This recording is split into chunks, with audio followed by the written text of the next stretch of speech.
Hey, faithful listeners, it's Wuthering Heights by Emily Bronte. We're on Volume 2, Chapter 10. We've got 10 more chapters to go. There's a total of 10 more chapters. I believe this book ends on Chapter 20. It's true. XX. We're on Chapter X. Will they, won't they? Catherine, Linton... Are they going to be together? We're just going to have to see. Linton does seem kind of like a snotty brat. He kind of seems like a snotty brat right now. And also like provoking Catherine into being his maid. And she wants him to be her pet. It does feel a little codependent and creepy to me. And these poor people just have no other society to hang out with. Like, they have no other people to be around. Which, say what you will about that, but that's just the truth of it. This poor girl has not seen any other people in her life except for Nellie the servant and her father, Edgar. And now Hareton and Linton and Heathcliff and Joseph and other servants that have not been named. Zyla. Great. I love a Z name. I think that's very cool. At the close of 3 weeks, I was able to quit my chamber. Nellie was sick. And move about the house. And on the first occasion of my sitting up in the evening, I asked Catherine to read to me because my eyes were weak. We were in the library, the master having gone to bed. She consented, rather unwillingly, I fancied, and imagining my sort of books did not suit her, I bid her please herself in the choice of what she perused. She selected one of her own favourites, and got forward steadily about an hour. Then came frequent questions. Ellen, are you not tired? Hadn't you better lie down now? You'll be sick, keeping up so long, Ellen. No, dear, I'm not tired, I returned continually. Perceiving me immovable, she essayed another method of showing her disrelish for her occupation. I changed to yawning and stretching, and... Ellen, I'm tired. Give over then and talk, I answered. That was worse. She fretted and sighed and looked at her watch till 8. And then finally went to her room, completely overdone with sleep, judging by her peevish, heavy look and the constant rubbing she inflicted on her eyes. The following night she seemed more impatient still, and on the third from recovering my company she complained of a headache and left me. I thought her conduct odd. Yeah, she's sneaking out to see, and she's going to see someone. I guarantee it. I thought her conduct odd, and having remained alone a long while, I resolved on going and inquiring whether she were better, and asking her to come lie on the sofa instead of upstairs in the dark. No Catherine could I discover upstairs, and none below. The servants affirmed they had not seen her. I listened at Mr. Edgar's door. All was silent. I returned to her apartment, extinguished my candle, and seated myself in the window. The moon shone bright. A sprinkling of snow covered the ground, and I reflected that she might, possibly, have taken it into her head to walk about the garden for refreshment. I did detect a figure creeping along the inner fence of the park, but it was not my young mistress. On its emerging into the light, I recognized one of the grooms. He stood a considerable period viewing the carriage road through the grounds, then started off at a brisk pace, as if he had detected something, and reappeared presently, leading Mrs. Pony. And there she was, just dismounted and walking by its side. The man took his charge stealthily across the grass towards the stable. Cathy entered by the casement window of the drawing-room and glided noiselessly up to where I waited. She put the door gently to, slipped off her snowy shoes, untied her hat, and was proceeding, unconscious of my espionage, to lay aside her mantle, when I suddenly rose and revealed myself. The surprise petrified her an instant. She uttered an articulate exclamation and stood fixed. "My dear Miss Catherine," I began, too vividly impressed by her recent kindness to break into a scold. "Where have you been riding out at this hour?" And why should you try to deceive me by telling a tale? Where have you been? Speak. To the bottom of the park, she stammered. I didn't tell a tale. And nowhere else? I demanded. No, was the muttered reply. Oh, Catherine, I cried sorrowfully. You know you have been doing wrong, or you wouldn't have driven to uttering an untruth to me. That does grieve me. I'd rather be 3 months ill than hear you frame a deliberate lie. She sprang forward and, bursting into tears, threw arms around my neck. Well, Ellen, I'm so afraid of you being angry, she said. Promise not to be angry, and you shall know the very truth. I hate to hide it. Yeah. We all hate to hide everything when we're caught. We sat down in the window seat. I assured her I would not scold whatever her secret might be, and I guessed it, of course, so she commenced. I've been to Wuthering Heights, Ellen, and I've never missed going a day since you fell ill, except thrice before, and twice after you left your room. I gave Michael books and pictures to prepare Minnie every evening, and to put her back in the stable. You mustn't scold him either, mind. I was at the Heights by 6:30 and generally stayed till 8:30 and then galloped home. It was not to amuse myself that I went. I was often wretched all the time. Now and then I was happy, once in a week perhaps. At first I expected there would be sad work persuading you to let me keep my word to Linton, for I had engaged to call again next day, when we quitted him. But as you stayed upstairs in the Morrow, I escaped that trouble, and while Michael was refastening the lock of the door in the afternoon, I got possession of the key, and told him how my cousin wished me to visit him, because he was sick, and couldn't come to the Grange, and how Papa would object to my going. And then I negotiated with him about the pony. He is fond of reading, and he thinks of leaving soon to get married, so he offered, if I lend him books out of the library, to do what I wished. So I preferred him giving him my own, and that satisfied him better. On my second visit, Linton seemed in lively spirits, and Zyla, that is their housekeeper, made us a clean room and a good fire, and told us that, as Joseph was out at a prayer meeting, and Hareton Earnshaw was off with his dogs, robbing our wood of pheasants. As I heard afterwards, we might do what we liked. She brought me some warm wine and gingerbread. Oh, I love gingerbread. And appeared exceedingly good-natured, and Linton sat in the armchair, and I in the little rocking chair on the hearthstone, and we laughed and talked so merrily, and found so much to say. We planned where we would go, and what we would do in summer. We needn't repeat that, because you call it silly. Yeah, dreaming in imagination with another friend is silly to you, Nelly. One time, however, we were near quarrelling. He said that the pleasantest manner of spending a hot July day was lying from morning till evening on a bank of heath in the middle of the moors, with the bees humming dreamily about them among the bloom, and the lark singing high up overhead, and the blue sky and bright sun shining steadily and cloudlessly. That was his most perfect idea of heaven's happiness. Mine was rocking in a rustling green, with west wind blowing and bright white clouds flitting rapidly above.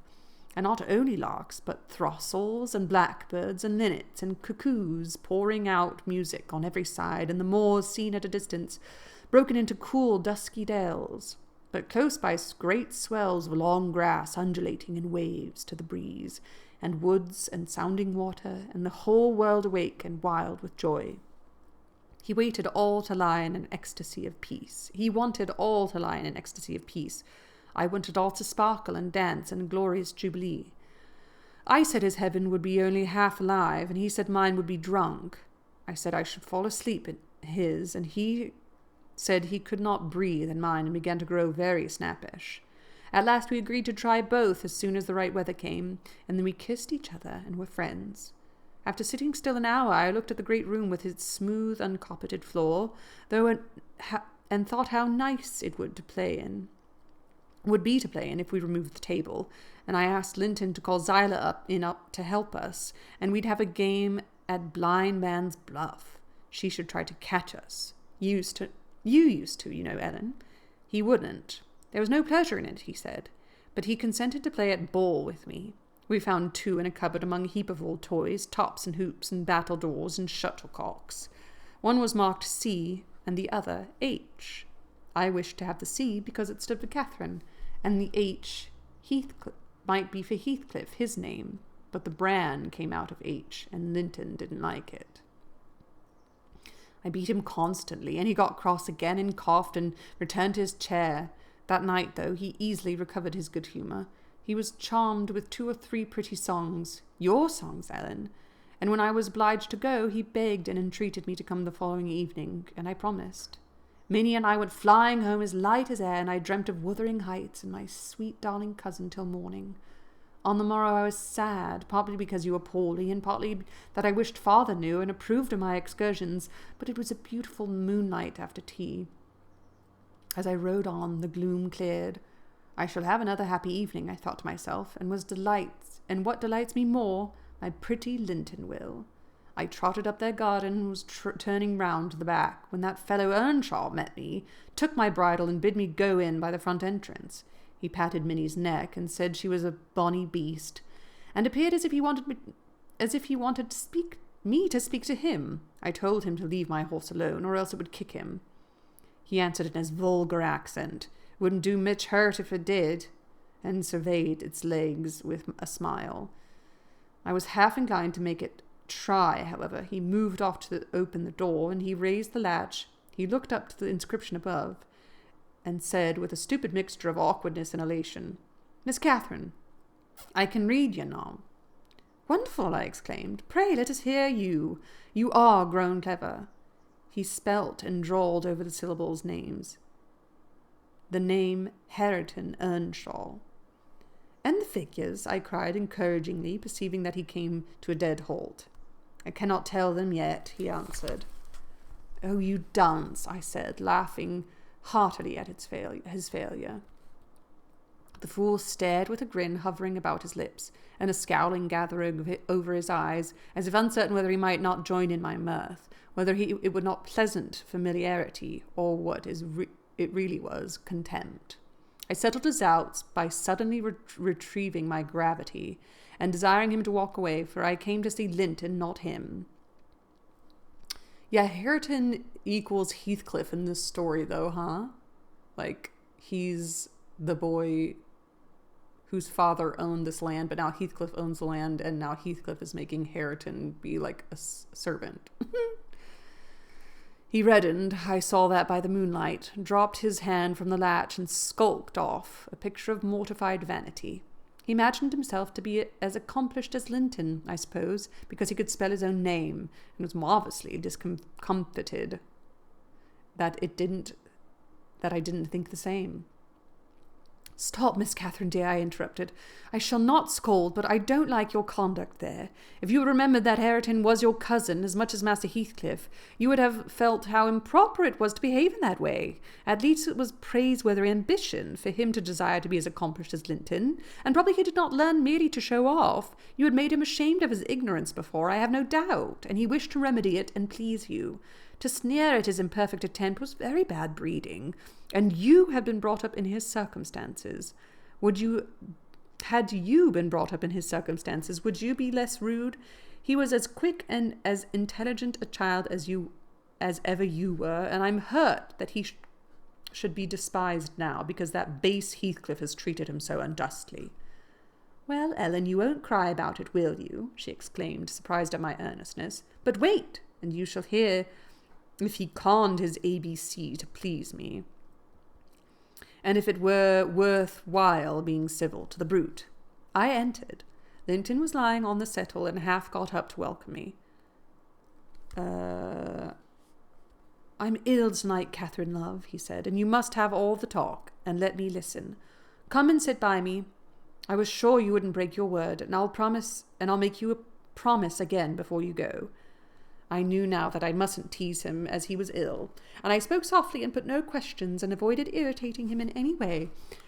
I had brought some of my nicest books for him. He asked me to read a little of one, and I was about to comply when Earnshaw burst the door open, having gathered venom with reflection. He advanced direct to us, seized Linton by the arm, and swung him off the seat. "Get to thy own room," he said, in a voice almost inarticulate with passion, and his face looked swelled and furious. "Take her there if she comes to see thee. Thou shalt keep me out of this. Begone with ye both." He swore at us and left Linton no time to answer, nearly throwing him into the kitchen, and he clenched his fists as I followed, seemingly longing to knock me down. I was afraid for a moment, and I let one volume fall. He kicked it after me and shut us out. I heard a malignant crackly laugh by the fire, and turning beheld that odious Joseph, standing rubbing his bony hands and quivering. Okay, what does he say? I was sure he'd teach you a lesson. He's a grand lad. He's getting the right spirit in him. He knows, yes, he knows, as well as I do, you should be master yonder. Ick, ick, ick. He made you shift properly. Ick, ick, ick.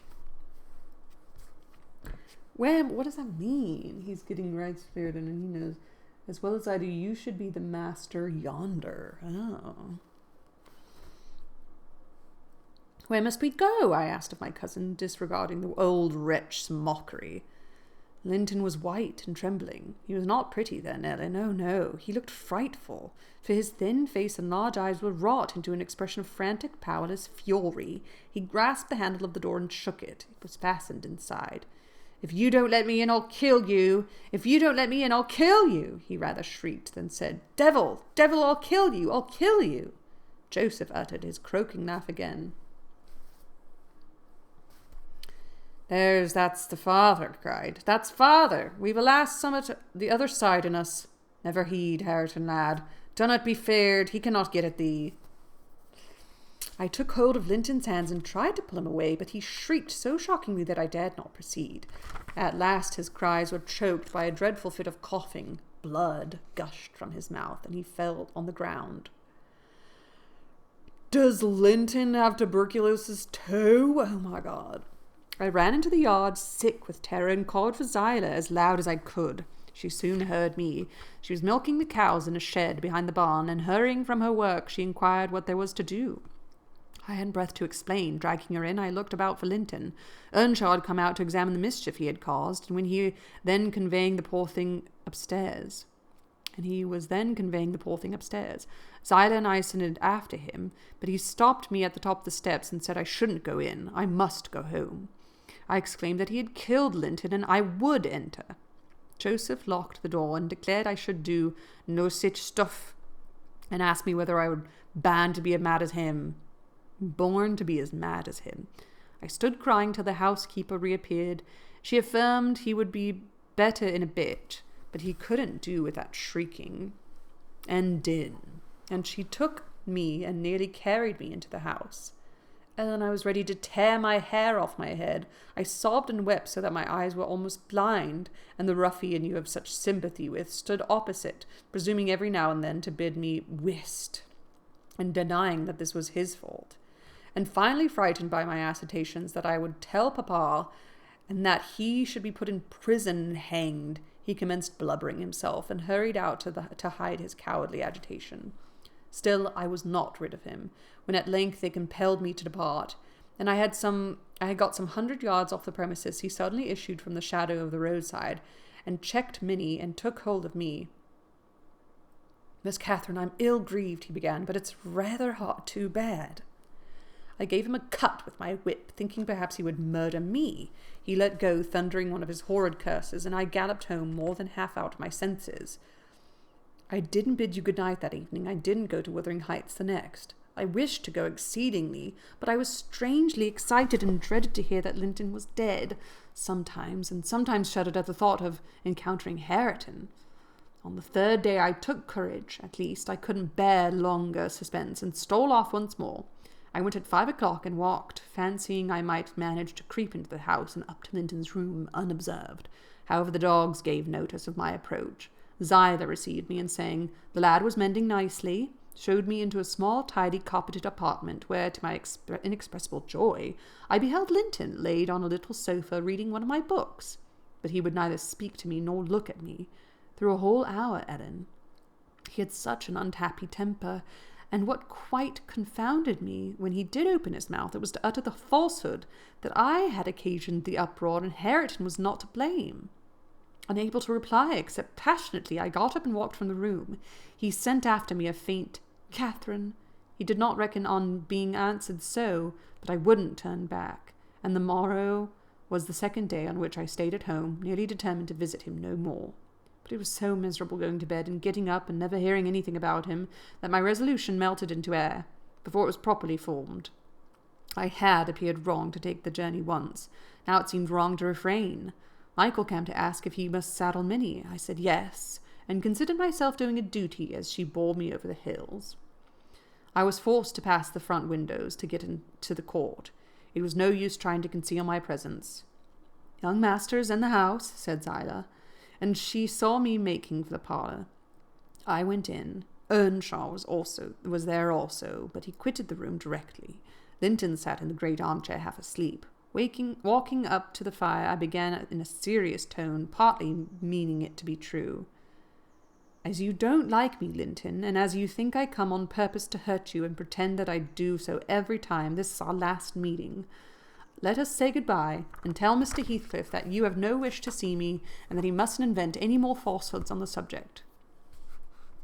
"Sit down and take your hat off, Catherine," he answered. "You are so much happier than I am, you ought to be better. Papa talks enough of my defects and shows enough scorn of me to make it natural I should doubt myself. I doubt whether I'm not altogether as worthless as he calls me frequently, and then I feel so cross and bitter I hate everybody. I am worthless, and bad in temper, and bad in spirit, almost always, and if you choose, you may say goodbye. You'll get rid of an annoyance. Only, Catherine, do me this justice. Believe that if I might be as sweet and as kind and as good as you are, I would be as willingly, and more so, than as happy and as healthy. And believe that your kindness has made me love you deeper than if I deserved your love, and though I couldn't and cannot help showing my nature to you, I regret it and repent it, and shall regret and repent it till I die." I felt he spoke the truth, and felt I must forgive him, and though we should quarrel the next moment, I must forgive him again. We were reconciled, but we cried, both of us, the whole time I stayed. Not entirely for sorrow, yet I was sorry Linton had that distorted nature. He'll never let his friends be at ease, and he'll never be at ease himself. I've always gone to this little parlour since that night, because his father returned the day after. About 3 times, I think, we have been merry, and hopefully we were the first evening.